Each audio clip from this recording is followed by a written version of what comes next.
कहानी है उड़ीसा कुदोपाली की गाथा, 1857 की अनकही कहानी। ये क्या है? इसके बारे में आप कई मंचों से बात कर रहे हैं, क्यों रेलेवेंट है आज के युवाओं के लिए? क्या है ये पूरी कहानी?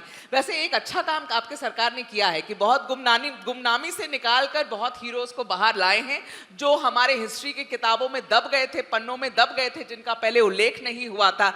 ये बात मैं मानती हूँ कि आपकी सरकार ने किया है, लेकिन ये कहानी क्या खास है? प्रधानमंत्री जी ने देश में जब हम लोगों ने आज़ादी का अमृत महोत्सव बनाए, तब उन्होंने एक आह्वान किया कि देश में ऐसे अनेकों गुमनाम नायक है जिन्होंने आज़ादी के उपरांत इतिहास को लिखा। उन्होंने एक निर्दिष्ट तरीके, सिलेक्टिव एमनेशिया से इतिहास को लिखा कि एक दो खानदान, एक दो घराने को ही बड़ाई करना, यही इतिहास का एक योजना बनाई गई।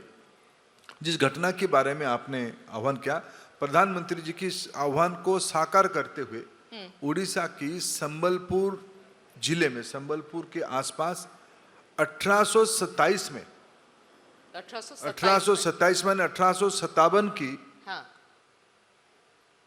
30 साल पहले 1827 में वीर सुरेंद्र साय जी के नेतृत्व में अंग्रेजों के खिलाफ एक लड़ाई हुई थी, संग्राम हुई थी। 1817 में कोस्टल उड़ीसा में, खोर्धा में, पुरी के राजा के इलाका में वीर बख्शी जगबंधु के नेतृत्व में एक लड़ाई हुई थी। 1827 की जो लड़ाई हुई थी उसमें से सुरेंद्र साय जी के 3 भाई थे। एक थे छबिल साय, एक थे उदंत साय।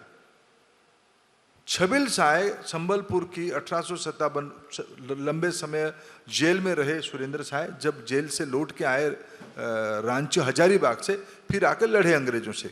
संबलपुर शहर के बाहर 1857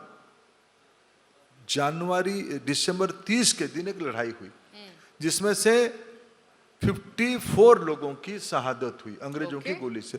छबिल साय का भी वहां हत्या हुई थी अंग्रेजों के द्वारा। बाद में और 3 लोगों को उस घटना में फांसी दिया गया 3 दिन के बाद।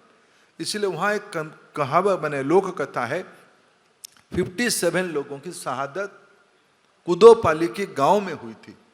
इसीलिए इन दिनों ने वहाँ की स्थानीय युवकों ने, वहाँ के स्थानीय प्रशासन ने प्रधानमंत्री जी की उस आह्वान को साकार करते हुए छबिल साय जी के शहादत दिन को कुदोपाली की बलिदान दिवस के रूप में मनाया जाता है।